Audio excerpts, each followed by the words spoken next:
So, Paul, there's so much to get to in this Super Bowl and about the future of Sean McVay and who should have been MVP.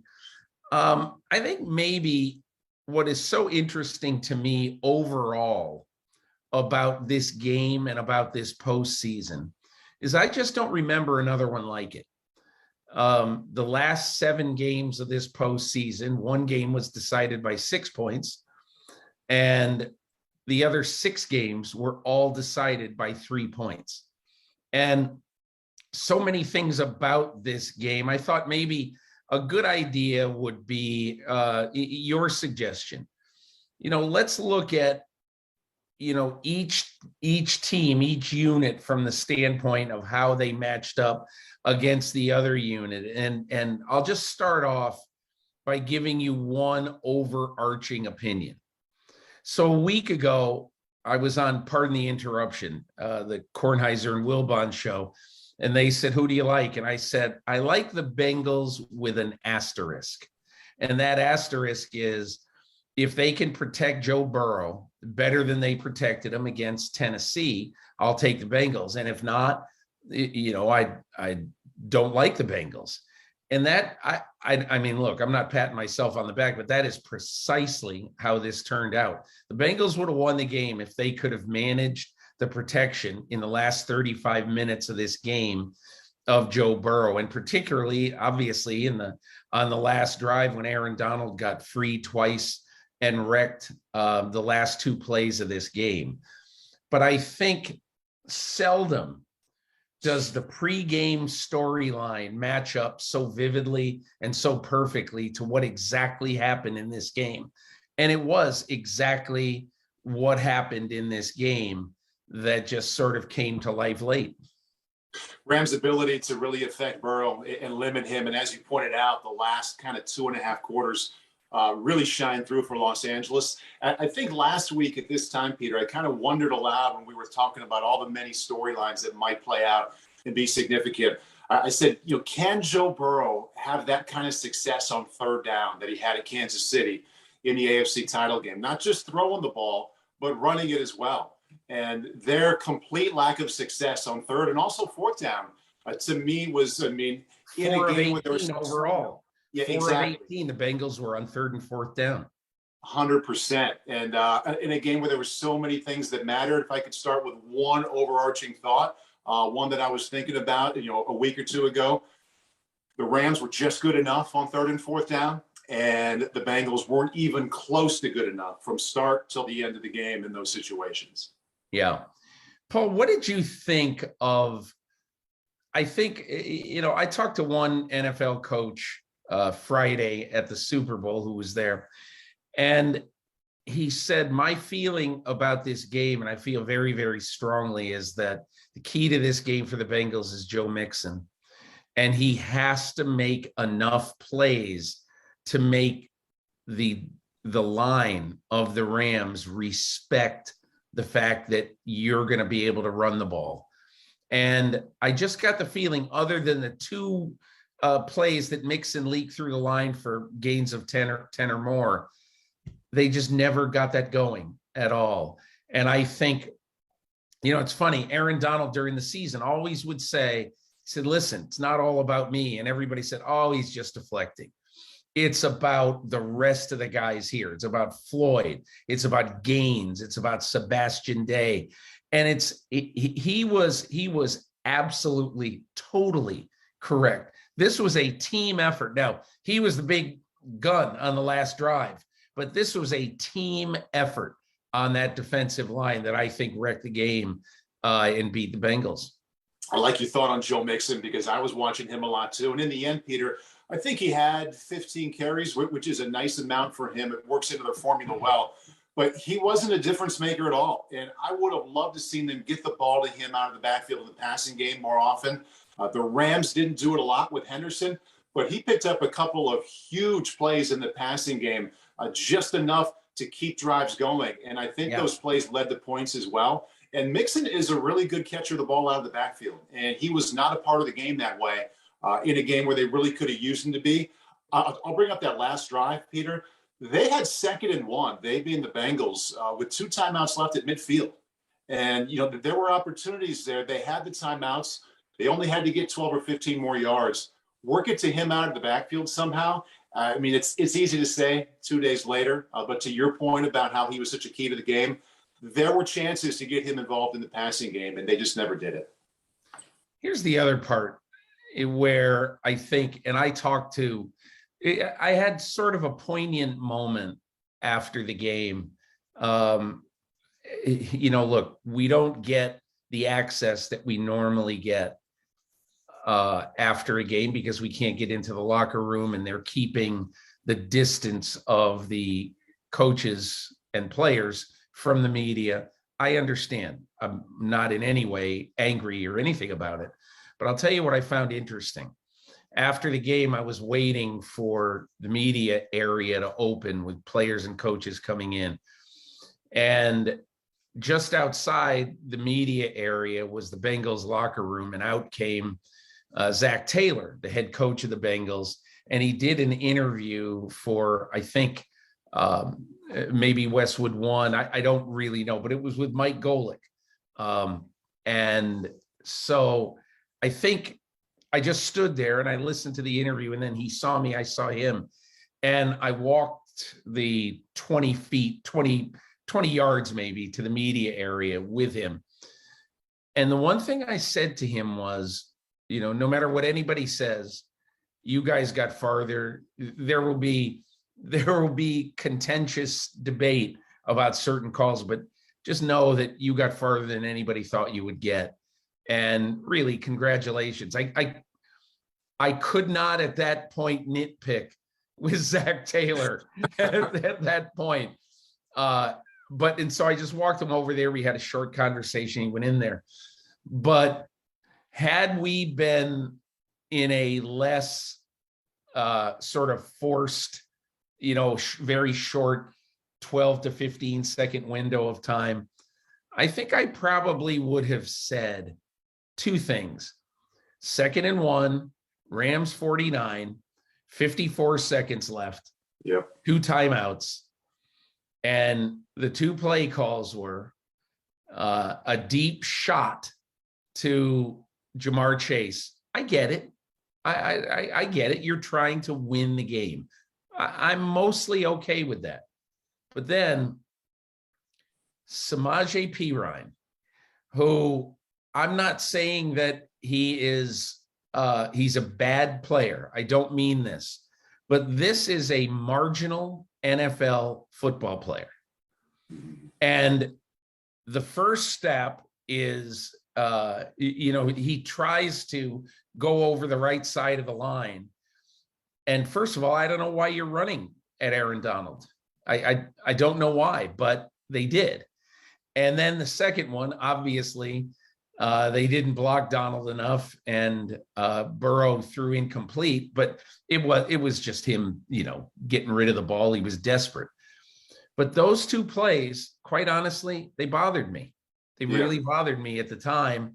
And now looking back in retrospect, I do think that Zac Taylor, on his final 3 snaps of this NFL season, he's going to look back and he's going to say, hey, listen, 12, 13 yards.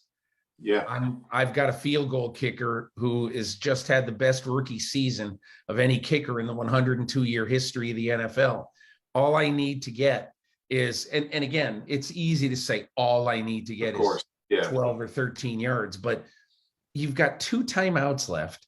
You've got 48 seconds. Well, actually, you had 54 seconds from the time that Jamar Chase. And so I just think that is a legitimate, questionable, problem with what the Bengals did at the end. The game changed so much, and really in real time, less than a minute, Peter. When the Bengals got the ball in that last drive deep in their own territory, boom, boom, 2 completions. All of a sudden, they're at midfield, a minute left. And we all kind of look at the clock, and you're like, a minute. Evan McPherson, two timeouts left. I mean, the advantage you have there with the timeouts and a kicker you believe in, you can work the middle of the field. You can work it short. You can be patient. 2 little plays over the middle, and all of a sudden you call those timeouts and you're ready to kick a field goal. Yeah. And I kind of echo what you say. it's easy to do this 2 days later. I mean, we realize that we're looking back with the advantage of time, but in the moment, I did think that as well. And I also want to zoom out a little bit to what you said right away about Zac Taylor. Hard to nitpick too much. We're all still in the moments of looking at all the little things that mattered and what they did well or didn't. Right. If you think about it this way, I mean, Zac Taylor going to the Super Bowl with Joe Burrow. What if the Jets go with Zach Wilson next year? What if the Jaguars go with Trevor Lawrence next year? It's the same thing. The Bengals had won 6 games total the last 2 years with a second-year It really does open up so many possibilities. Oh my gosh, in the right? NFL. As a fan, it's just fun to think about. But as we all talk about and discuss what the Bengals could have done better, let's not forget that this is the same thing as the Jets or the Jaguars going to the Super Bowl next year, what they just pulled off. Yeah. You know, I want to just say one other thing. The easiest storyline right now, absolutely easiest storyline, is that, well, the Bengals enter the offseason. They got to improve their offensive line. No crap, Sherlock. Of course they do. But I think that you can't be so mono-focused on one issue when you're trying to put your team together. Of course, they need to improve and improve significantly there. But I'd also just say one other thing. I think this is going to be a learning off season too for Zac Taylor. And the thing that I really like about Zac Taylor is that I think we talked about this on the pod. One thing I like about Zac Taylor is that after the game against San Francisco, where they ran Joe Mixon twice late in the game, instead of putting the ball against a very good defensive front, instead of putting the ball in Joe Burrow's hands and letting him make a play. And Zac Taylor after the game said, I'm probably going to look at that, think about that play tonight, those plays tonight, and it'll bother me that, maybe I should have put the ball into Burrow's hands. And what I like about that is that he doesn't have an imperiousness about him. He doesn't have the, hey, my way, right or wrong. He says, and rightfully so, that maybe I made a mistake. And I think he's going to feel the same way about the end of this game. And quite honestly, good for him. I don't want in my coach, if I have a team that I love, I do not want my coach to always say, hey, listen, that was the right call. We just didn't execute or whatever. So I do think in that way, I think he's going to improve in this offseason. Before we move on from the Bengals, you had such a unique perspective, such a unique couple of weeks with Zac Taylor that I don't think anybody else had. You drove to work with him when he was getting ready for the Super Bowl. Yeah. You were with him in the moments afterward. A little bit of Zac Taylor perspective from somebody who saw him getting ready for the Super Bowl one-on-one, and you were with him one-on-one afterward in some really difficult moments. I think I would just say 2 things about him. Number one, he reminds me in a very congenial way, in just a very pleasant way. He reminds me a little bit of Joe Burrow in that, I tell the story about this season during the year. I talked to Burrow before that regular season game against Kansas City. And I said, well, and you got Mahomes this week. And in his 2-minute answer, maybe 90-second answer, he never mentioned the name Patrick Mahomes. And there's a reason for that, in my opinion. And it reminds me of the really great players who think when there's a question like that and asked to them, well, Patrick Mahomes got to play Joe Burrow this week. And I think the same thing when I talked to Zac Taylor in the car driving to work. I said, man, Sean McVay, this is cool. Kind of a mentor of yours, everything like that. And I don't want to say he stiffened and he didn't like the question, but I could tell from the way he answered, he basically said, hey, everybody's going to make a big deal of that storyline, and I don't care. He said, I love Sean McVay, but there's not a soul in this organization who thinks, ooh, Zac Taylor against Sean McVay. And he said, I certainly don't think that. So I think Zac Taylor, to me, has the ability to say, I'm pretty good at my job too. That's one thing I like about him. The second thing is, I think he's really made he's really tried to make the environment around his team one in which his employees, his players love coming to work. And we talked about it, on the last show about Bengals Jeopardy, quarterback Jeopardy. And Zac Taylor has the assistant receivers coach, Brad Cragthorpe, who we told in the summer, who had experience with this game. Hey, listen, part of your job this year, even though you're not with the quarterbacks, part of your job this year is you are going to make up the 25 questions plus Final Jeopardy every week, and you're going to run the game, quarterback Jeopardy.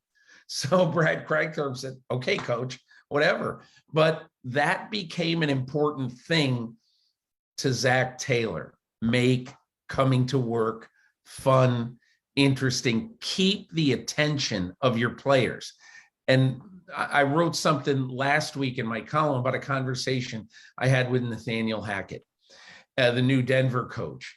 And one of the things that he's doing, Paul, is he's hiring for his coaching staff a teacher for the coaches who's going to examine everything about how they teach and how they coach. And he's going to have this guy suggest things to the coaches. Now, a lot of times you get old-fashioned coaches. Can you imagine someone walking into the Iowa football program, when you were there, and there's Hayden Fry, this old grizzled, and I don't mean this in a negative way, this veteran coach, Hayden Fry, having somebody say, hey, by the way, here's how you should teach. Get out of here, Yeah. But now these days where, no meeting should be past a certain amount of time. No. And he made the point to me, Nathaniel Hackett, it's imperative for coaches to be able to reach players all day. So figure out ways, constant breaks, let them use their phone at certain periods of the day, all that kind of stuff. And I find it really an interesting thing that Zac Taylor is really focused on teaching. So those are my couple of thoughts. Really interesting, Peter, all the ways that these coaches, a lot of the younger coaches age-wise, are thinking about non-traditional ways to get better. And to have a coach who's not worried about the X's and O's, who's just paying attention to the environment, pretty good idea. Yeah. Yeah. Paul, let's turn it around a little bit and look at the Rams offense against the Bengals defense. And I'll just start off by saying I was really impressed with the Bengals defense in this game. Yeah. Really impressed. They've got two guys in the middle of their defensive front that, in Reeder and Hill, who really supplement well what goes on the outside, especially with Trey Hendrickson and Logan Wilson. That's one of the best games I've seen a linebacker play in a big spot. And man, I did not like the interference call or the holding call that they made on him. I mean, there was late in the game, obviously everybody has complained about it, that, for everybody to remember this play. Logan Wilson is on Cooper Kupp. It's, I think, 3rd and goal from the 8-yard line with about 1:50 to go. And Logan Wilson covers Cooper Kupp in the short area right over the line of scrimmage. And at about the 3 or 4 yard line, he gets called for defensive holding. Man, a very, very rough call, I thought. The other calls I thought were okay. Yep. Down the stretch of the game. Eli Apple did interfere, I thought, with Kupp, on the play 2 plays later. And obviously the bad hit by Von Bell on Cooper Kupp and the holding call on the Rams on that play, those were fine. I did not like the Logan Wilson call. But anyway, your overriding thoughts now about the Bengals defense in this game. I thought the Bengals defense, like you, Peter, I thought for the most part they played really well. There were a lot more little victories in those 4 quarters for the Bengals defensively than there were big losses, I thought. 2 things really stand out amidst a lot of their success and a lot of the positivity there. two of the biggest plays in the game, that first touchdown pass by Matthew Stafford and the last touchdown pass by Stafford, they caught by formation exactly what they were looking for. They got the matchups they wanted. And in the end, in huge moments, they got a defensive back by himself without any help on OBJ while he was still in the game, and Cooper Kupp with the DB in his head turned. Straight up man-to-man, no safety help. He's turned around. He never saw the ball. First touchdown and the game-winning touchdown. So, I mean, is that a scheme problem? Maybe. Is it a personnel problem? You mentioned a lot of people saying they have to go out and get better on the offensive line. Maybe you have to get some better corners that can get their head around if you're going to play man coverage without safety help in those two situations. And Paul, I'll just tell you this. I thought Louis Anarumo's had a great postseason. I don't think when he looks back at those two touchdown passes that he's going to be very happy. And here's the biggest reason why. On that first touchdown to OBJ, which I thought was a beautiful sort of kind of quasi wheel route by OBJ. You could also call it a corner route because that's in essence what it was. But on that play, here's what's most alarming to me. The Bengals only rushed 3 on that play. And this is the first touchdown of the game early. The Bengals only rushed 3. And yet, even though they only rushed 3, both Cooper Kupp and Odell Beckham Jr. were single covered on that play. How can you allow that to happen? And, the great thing is, and I forget who it was, it might have been a Awuzie on Kupp. He had him blanketed. There's no way that you could have thrown to Kupp. So great play by, and I think it was a Awuzie, I might be wrong. But this particular play, when Lou Anarumo looks at it, he says, man, I mean, what are we doing here? We got 8 in coverage. Yeah. And we account for the 2 best receivers and only options that Matthew Stafford wants to use. And we got 6 guys just running around out there. And that bothered me. The second thing that bothered me is that OBJ goes out of the game. And in the last 5 minutes of the game, Matthew Stafford, it was clear that all he was concerned with was trying to win the game with Cooper Kupp. 8 targets to Cooper Kupp in the last 5 minutes. Now, one of them was nullified because of that offsetting penalty, with him, Kupp getting earholed by Von Bell in the end zone. But, okay, so take that away. 7 targets to Cooper Kupp in the last 5 minutes. You knew that they were going to him. Absolutely knew. And yet you look at that play over and over again with Cooper Kupp on Eli Apple, single covered. Why? Why? Explain to me. I gotta know. It just doesn't make sense to me. It doesn't make sense. I'll just say one other thing about Cooper Kupp. After the game, I forget who said it.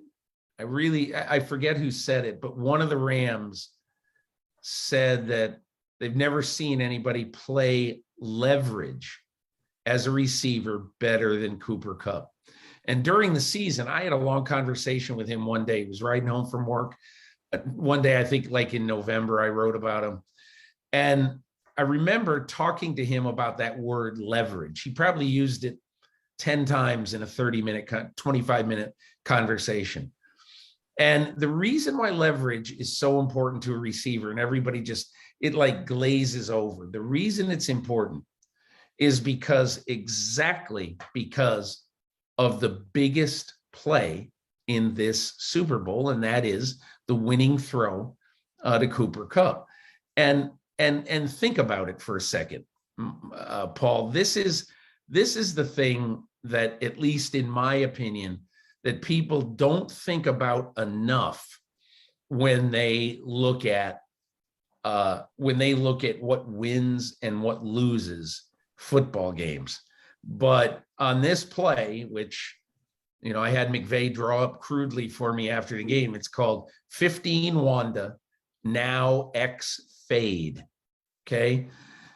And on this play, which is supposed to be a back shoulder throw to Cooper Kupp at the side of the end zone, he doesn't want him to go all the way to the corner because What he wants him to do is he wants him to, as receivers call it, jab step, so that he will get his body moving in a certain direction. And then he'll come right back quickly to the ball, which is thrown to his back shoulder.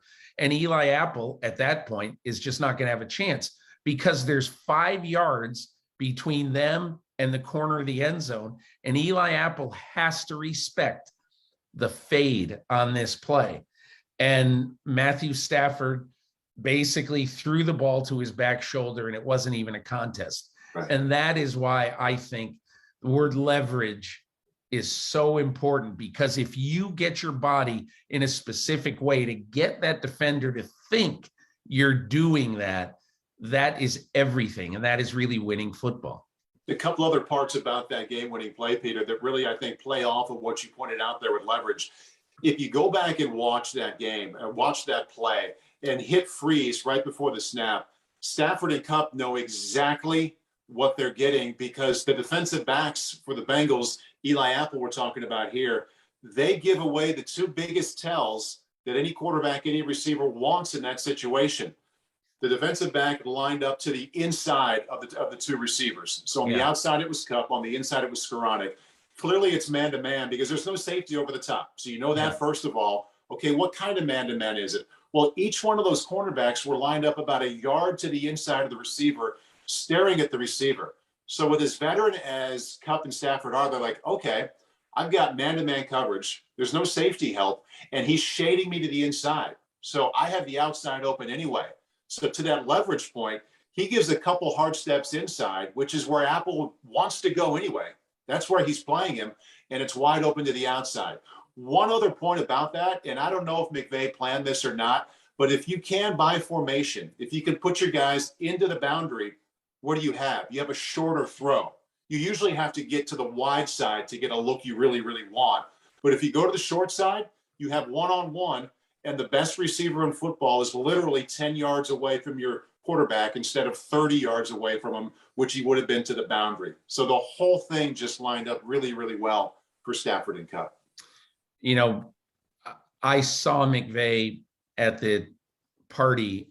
I made my way over to the party. Was in an airplane hangar at a private airport, Hawthorne Airport, probably about 2 miles from SoFi. And I'll tell you what was really interesting that he said. He said that, first of all, how about Cooper Kupp making that play like 3 snaps after he got absolutely earholed?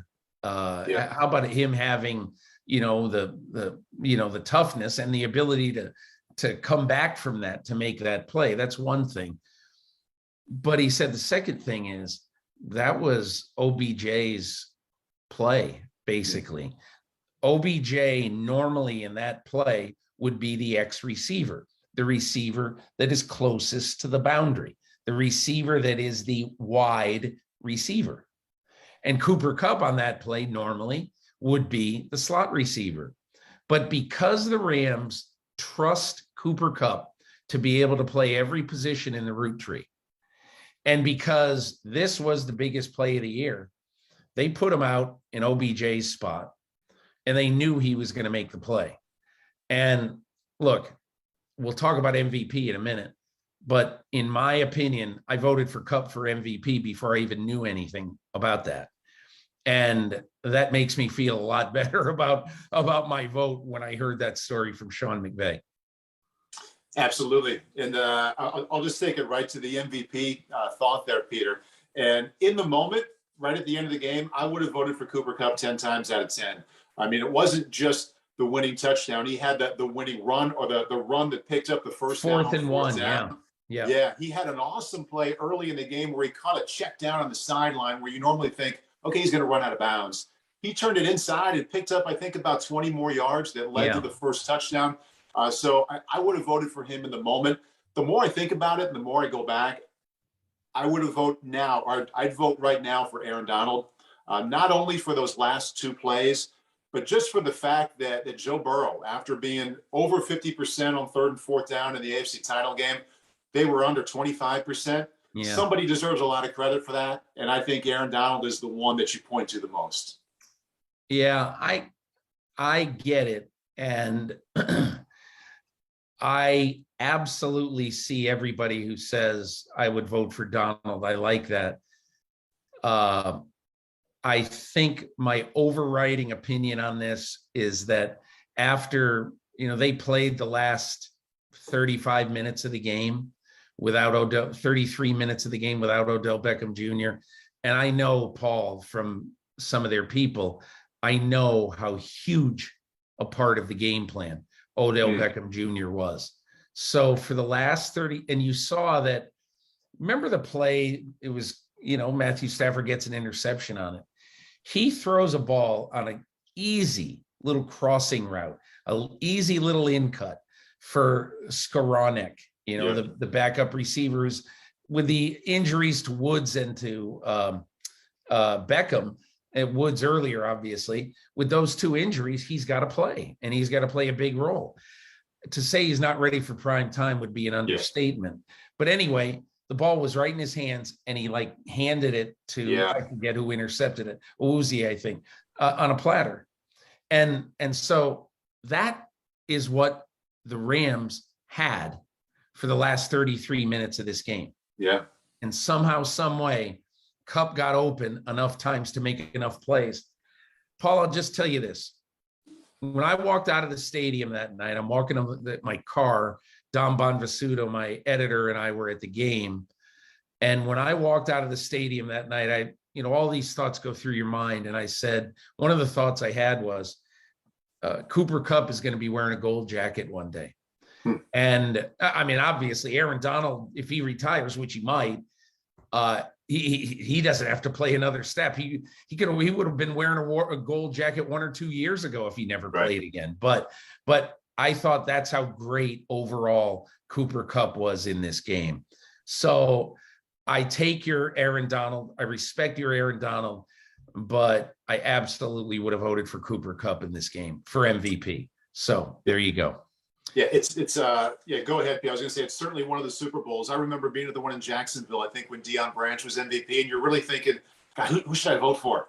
And you juxtapose that with this one, where you could make such a good argument for Kupp, for Donald, and actually a little bit for Stafford, too. Maybe not as much, but I mean, I think there's a fun conversation to be had there. So no right or wrong there. I certainly understand either one of those guys. Paul, do you have much angst or much problem with the way the game was officiated? I didn't like the call at the end that you talked about. So one Logan Wilson of the Bengals. Yeah. I love the fact that there weren't too many flags throughout the game. I like that they let them play. I wish they let them do that more often. I appreciated some of the, even though it's easy to go back and watch in slow motion and say, oh, that was a foul, I would rather have it that way than the other way.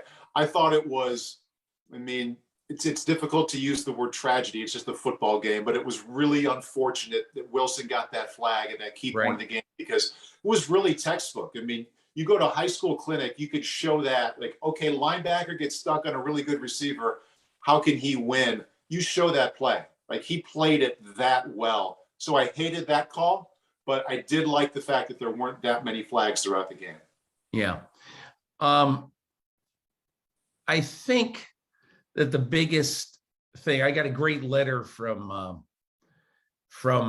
a reader who basically asked me, I'll read you his letter. It's impossible not to notice that in the Super Bowl, the referees are keeping whistles in their pockets. It's also impossible to not notice just how much better the game is. The flow of the game is amazing. Why doesn't the NFL do this year round?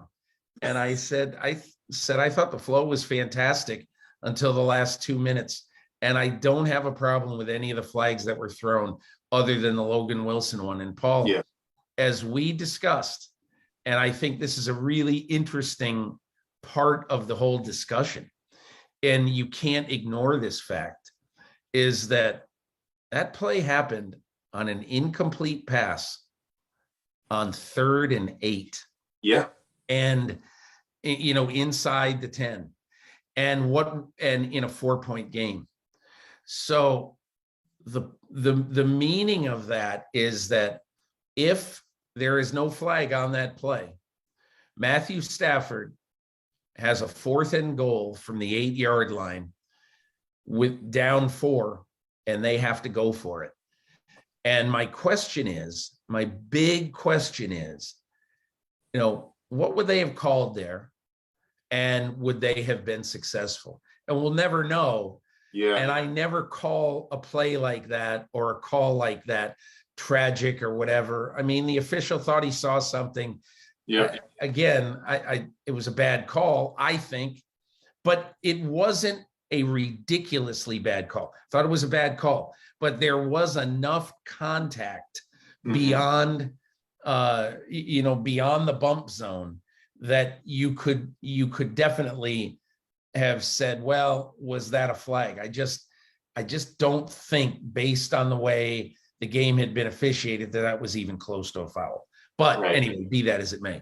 Paul, let's get to, in our remaining time before we loop in Ron Rivera, let's get to 3 other points coming into this offseason. So last week, I had heard a lot of stuff strong that Sean McVay's agent, and I don't know, he may have more than one agent doing his work for him, but his agent was talking a lot to the television networks. And basically the ask was, what's your best job and what's your best offer? And we'll come back to you and let you know. That's what I heard was happening.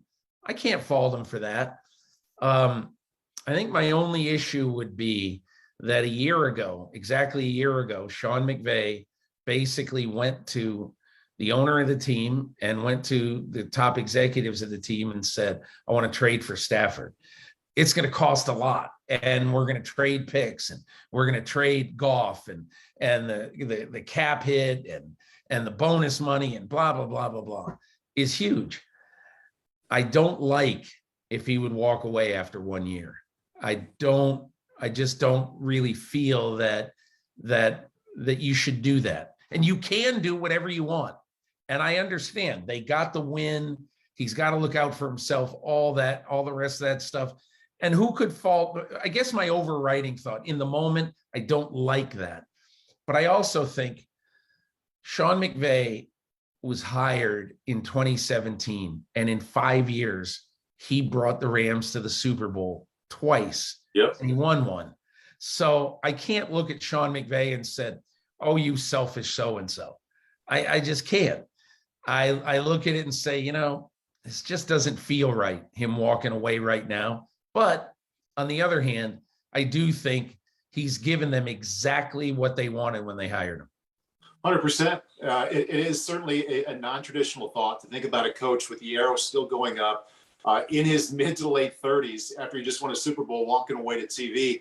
But the more I thought about it, Peter, I mean, what a perfect scenario for him. If he is at all feeling like burnout is somewhere down the road, you just won a Super Bowl. With the amount of money that's available for an analyst to call a game right now on TV, if you're on one of the top couple of teams, he could walk away, call a game on TV for 2, 3, 4, 5 years. If he came back 5 years later, he's still an incredibly young head coach looking at 20 more years of coaching. So it's a scenario that we've never thought about, but he could go do this if he wants to for a while, rejuvenate if that's on his mind, and still be an incredibly young head coach on the other side of it. So it's a minor spin-off story from the Super Bowl, but I'm kind of fascinated by it just because it's something we've never thought about before. And I think that option, once you look down that road of 3 or 4 years on TV, it's pretty interesting for him.